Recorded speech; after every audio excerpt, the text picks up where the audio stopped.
अस्सलामु अलैकुम वरहमतुल्लाहि वबरकातुह। প্রিয় তালিবান ইলম ভাই বোন, উর্দু কি পেহলি কিতাবের আজকে ২৬তম দর্স। আজকের ২৬তম দর্সে আমরা পড়ব ইমদাদিয়া লাইব্রেরি থেকে প্রকাশিত কিতাবের ৩১ নম্বর পেজের শেষের ২ লাইন থেকে নিয়ে ৩২ নম্বর পেজের প্রায় শেষ পর্যন্ত, হাওয়া এর আগ পর্যন্ত। আজকের ২৬তম দর্সে আমরা শিরোনাম হিসেবে দেখছি আনাসিরে আরবা। অনসুরুন এর জমা এর বহু বচন হলো আনাসির।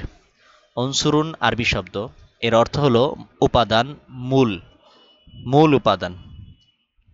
আনাসিরে আরবা এর অর্থ হলো চার মৌলিক উপাদান, চারটি মৌলিক বস্তু যা দিয়ে সমস্ত কিছু সৃষ্টি হয়েছে, পৃথিবীর সকল কিছু। এই চারটা জিনিস থেকেই সমস্ত পৃথিবীর সমস্ত কিছু উজুদে আসছে। এই চারটা হলো আনাসিরে আরবা, যে চারটা জিনিস ছাড়া আমরা মানুষ, গরু, ছাগল, হাঁস, মুরগি, তরুলতা, গাছ, বৃক্ষ এবং কিছুই, দুনিয়ার কিছুই ঠিক থাকতে পারবে না, যে চারটি মৌলিক বস্তু ছাড়া। সে সম্পর্কে আজকে আমরা পড়ব। আসুন আমরা পড়া শুরু করি। বিসমিল্লাহির রহমানির রহিম। আনাসিরে আরবা, मिट्टी, हवा, आग, पानी। अल्लाह ताला ने जितनी चीज़ों को पैदा किया है, उनमें से ये चार चीज़ें ऐसी है कि जिनके बगैर दुनिया वाले ज़िंदा नहीं रह सकते। देखो, बेशुमार आदमी, अनगिनत जानवर और लाखों बेजान चीज़ें मिट्टी पर मौजूद है। तुम इसी पर चलते फिरते हो, मकान बनाकर रहते सहते हो, खेती बाड़ी करते हो। जो चीज़ें मिट्टी से पैदा होती है, उनमें से बाज़ ऐसी है जिन्हें तुम खुद भी खाते हो और अपने जानवरों को भी खिलाते हो। जब मर जाते हो तो भी ये तुम्हारे काम आती है, क्योंकि उसी में दफन होते हो। আজকে এই পর্যন্ত পড়ব। আসুন আমরা কিতাবের শুরু থেকে অর্থসহ পড়া শুরু করে দিই। আনাসিরে আরবা, মৌলিক চার বস্তু, চার পদার্থ। মিট্টি, হাওয়া, আগ, পানি। মিট্টি মানে মাটি, হাওয়া মানে বাতাস, আগ আগুন, পানি অর্থ পানি। अल्लाह ताला ने जितनी चीज़ों को पैदा किया है, আল্লাহ তাআলা যত জিনিস, জিতনি চিজুকো যত জিনিসকে, पैदा किया है সৃষ্টি করেছেন, যত জিনিসকে সৃষ্টি করেছেন। এটাকে আমরা সুন্দরভাবে বাংলা তর্জমা করলে এভাবে বলতে পারি, যত জিনিস সৃষ্টি করেছেন। এই কে অর্থটা বাদ দিতে হবে, কো অর্থ। আল্লাহ তাআলা যত জিনিস সৃষ্টি করেছেন,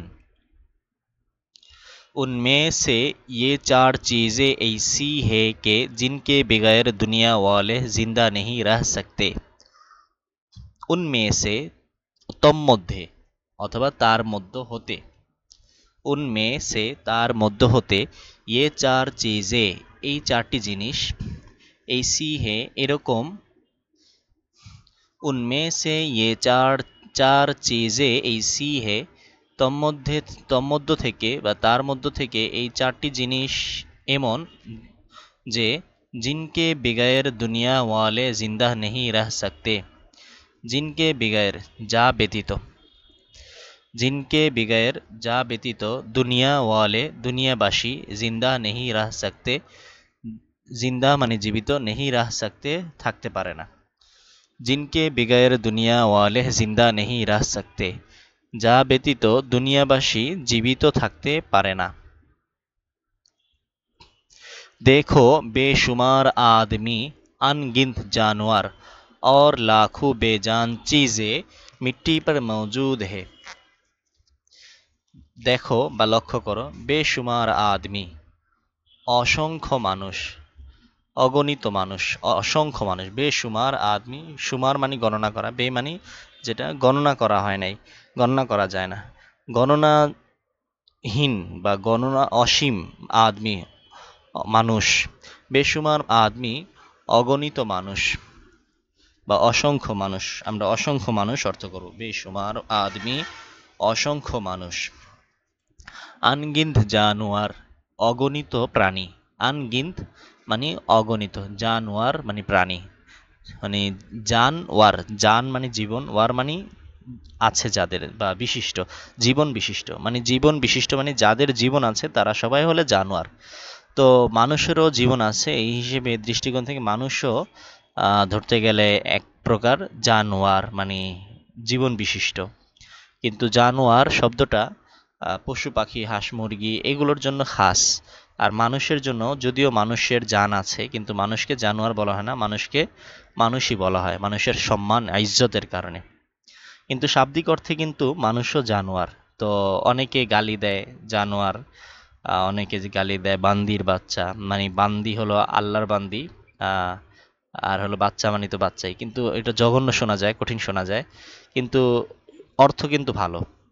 তো কেউ যদি সহ্য করতে না পারে, গালি যদি দিতেই মনে চায়, এই ধরনের ভালো অর্থবোধক গালিগুলো দিলে ভালো হয়। গালি কোনো গালি ভালো না। আহ, কিতালুল মুসলিমিনা কুফরুন অফ সিবাবুহুম ফিসকুন, সম্ভবত হাদিসটা এরকম যে মুসলিমদেরকে হত্যা করা কুফরি, আর গালি দেওয়া ফিস্ক বা কবিরা গুনাহ। তো গালি দেওয়া কোনোভাবেই উচিত না, কিন্তু যদি কখনো দিতেই হয় তাহলে ওই যে অমুকের বাচ্চা তমুকের বাচ্চা, এটা করি ওইটা করি, এই জঘন্য শব্দগুলো উচ্চারণ না করে, জঘন্য গালিগুলো না দিয়ে আমরা জানোয়ার অথবা বান্দির বাচ্চা এগুলো বলতে পারি। অনেক মায়েরা আছে নিজেদের মেয়েদেরকে, ছেলেদেরকে অমুকের বাচ্চা তমুকের বাচ্চা এগুলো জঘন্য ভাষায় বলে, এমনকি ভয়ঙ্কর ভাষায় বলে নিজেকে বেশ্যা পর্যন্ত বানিয়ে ফেলে। আমি শব্দটা উচ্চারণ করতে পারছি না, বেশ্যার বাচ্চা বেশ্যার মেয়ে এরকমও বলে শব্দে, মানে বেশ্যার মেয়ে এটা তো গালি দেয় না, কিন্তু গালি যেটা দেয় ওটা এইরকম বেশ্যার মেয়ের মতো, মানে নিজেকে বেশ্যা নিজেই বলে আর কি। তো যাই হোক, এই ধরনের শব্দ আমি উচ্চারণ করতে পারছি না, তো এই ধরনের শব্দ উচ্চারণ না করে গালি না দিয়ে যদি গালি দিতেই হয় তাহলে জানোয়ার, জানোয়ারের বাচ্চা অথবা বান্দির বাচ্চা এগুলো বলতে হবে। আবার বলেন না হুজুর গালি শিখাচ্ছে, আস্তাগফিরুল্লাহ, আল্লাহ ক্ষমা করুক। গালি দেওয়া ফিস্ক বা কবিরা গুনাহ, তাই গালি আমরা মোটেই দিব না। তো চলুন, আনগিন্থ জানোয়ার অগণিত প্রাণী, বেশুমার আদমি অসংখ্য মানুষ, अनगिनत जानवर অগণিত প্রাণী, और लाखों बेजान चीज़ें, और এবং লাখো লাখ লাখ বেজান চিজে প্রাণহীন বস্তু, জড় পদার্থ, যার প্রাণ নাই তাকে কি বলা হয়? জড় পদার্থ। বেজান চিজে জানহীন বস্তু, আমরা এটাকে বলতে পারি জড় পদার্থ, মিট্টি পর মৌজুদ হে, মাটির উপর বিদ্যমান আছে।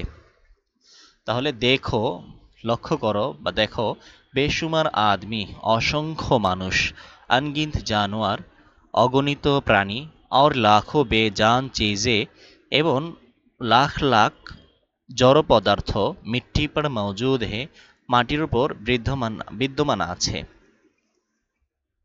तुम इसी पर चलते फिरते हो, मकान बना कर रहते सहते हो, खेती बाड़ी करते हो। अच्छा, तुम तुम इसी पर, তোমরা এরই উপর, চলতে ফিরতে হো চলাফেরা করো, তুম মানে তোমরা, ইসি পর এর উপর, চলতে ফিরতে হো চলাফেরা করো, মাকান বানাকর ঘর বাড়ি বানিয়ে, রহতে সেহতে হো বসবাস করো। মাকান মানে ঘর বাড়ি, বানাকর বানিয়ে, রহতে সেহতে হো বসবাস করো, खेती बाड़ी करते हो ক্ষেত খামার বাড়িঘর করো। खेती মানে ক্ষেত খামার, বাড়ি মানে বাড়িঘর, করতে হো করো। তাহলে তুম ইসি পর চলতে ফিরতে হো, তোমরা এরই উপর চলাফেরা করো, মাকান বানাকর রহতে সহতে হো ঘর বাড়ি বানিয়ে বসবাস করো, खेती बाड़ी करते हो ক্ষেত খামার ঘর বাড়ি করো। एरपर जो चीज़ें मिट्टी से पैदा होती है उनमें से बाज़ ऐसी है जिन्हें तुम खुद भी खाते हो और अपने जानवरों को भी खिलाते हो। जो चीज़ें, যে সকল জিনিস, জো মানি যা, চিজে মানি জিনিস, জো চিজে যে সকল জিনিস, মিট্টি সে মাটি থেকে, पैदा সৃষ্টি, होती है হয়, जो चीज़ें मिट्टी से पैदा होती है যে জিনিস মাটি থেকে সৃষ্টি হয়, उनमें से तार मध्य होते उनमें से तार मध्य होते बाज ऐसी है কিছু কিছু এরকম বাজ মানে কিছু ऐसी है এরকম जिन्हें যেগুলোকে तुम खुद भी खाते हो तुम মানে তোমরা खुद भी নিজেরাও खाते हो खाओ और एवं अपने নিজেদের জানোয়ারও को भी প্রাণীদেরকেও खिलाते हो খাওয়াও তাহলে जो चीज़ें मिट्टी से पैदा होती है যে সকল জিনিস মাটি থেকে সৃষ্টি হয় उनमें से बाज ऐसी है তন্মধ্য থেকে কিছু এরকম বা তার মধ্য থেকে কিছু এরকম जिन्हें तुम खुद भी खाते हो যা তোমরা নিজেরাও খাও और अपने जानवरों को भी खिलाते हो এবং নিজেদের প্রাণীদেরকেও খাওয়াও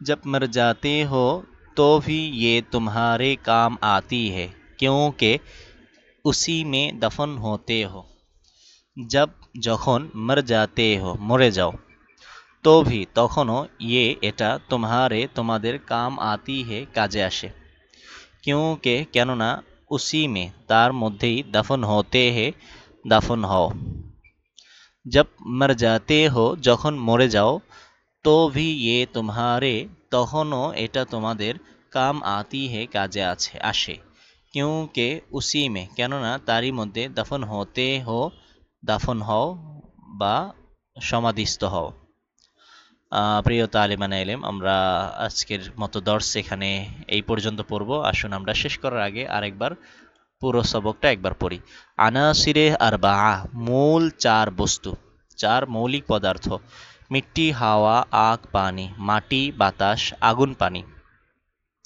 अल्लाह ताला ने जितनी चीज़ों को पैदा किया है अल्लाह ताला যত জিনিস সৃষ্টি করেছেন उनमें से ये चार चीज़ें ऐसी है তার মধ্যে হতে এই চারটি জিনিস এরকম के जिनके बगैर दुनिया वाले जिंदा नहीं रह सकते যেগুলো ব্যতীত দুনিয়াবাসী জীবিত থাকতে পারে না দেখো বেশুমার আদমি अनगिनत जानवर देखो असंख्य मानुष अगणित प्राणी और लाखों बेजान चीज़ें मिट्टी पर मौजूद है एवं लाख लाख प्राणहीन जिनिस माटिर ऊपर विद्यमान आछे तुम इसी पर चलते फिरते हो তোমরা এরই উপর চলাফেরা করো मकान बनाकर रहते सहते हो घर बाड़ी বানিয়ে বসবাস করো खेती बाड़ी करते हो घर बाड़ी करो खेत खामार घर बाड़ी करो जो चीज़ें मिट्टी से पैदा होती है যে সকল জিনিস মাটি থেকে সৃষ্টি হয় उनमें से बाज ऐसी है তার মধ্যে হতে কিছু এরকম जिन्हें तुम खुद भी खाते हो যা তোমরা নিজেরাও খাও और अपने जानवरों को भी खिलाते हो एवं নিজেদের প্রাণীদেরকেও খাওয়াও जब मर जाते हो तो भी ये तुम्हारे काम आती है जब मर जाते हो যখন মৃত্যুবরণ করো মারা যাও तो भी ये तुम्हारे काम आती है তখনও এটা তোমাদের কাজে আসে क्योंकि उसी में दफन होते हो কেননা তাতেই দাফন হও সমাধিস্থ হও প্রিয় তালিবানে ইলম দেখা হচ্ছে পরবর্তী ক্লাসের পড়াগুলো ইনশাআল্লাহ অবশ্যই মোতালা করে আসবেন বারবার আমি আপনাদেরকে বলি মোতালা করা অত্যন্ত জরুরি মোতালা করতেই হবে এবং সবক যা আমরা পড়াই দর্শের সময় মনোযোগ দিয়ে শুনতে হবে এবং এটা মুখস্থ করতে হবে শুধু আপনি একসাথে 20-30টা ভিডিও শুনে গেলেন এটা বুদ্ধিমানের কাজ না আর এইভাবে পড়া হবেও না উর্দু ভাষাও শেখা হবে না এবং উর্দু এই কিতাবের তরজমাও শেখা হবে না ঠিক আছে তা আজকে এই পর্যন্ত দেখা হচ্ছে পরবর্তী ক্লাসে সে পর্যন্ত ভালো থাকুন সুস্থ থাকুন আসসালামু আলাইকুম ওয়া রাহমাতুল্লাহি ওয়া বারাকাতুহু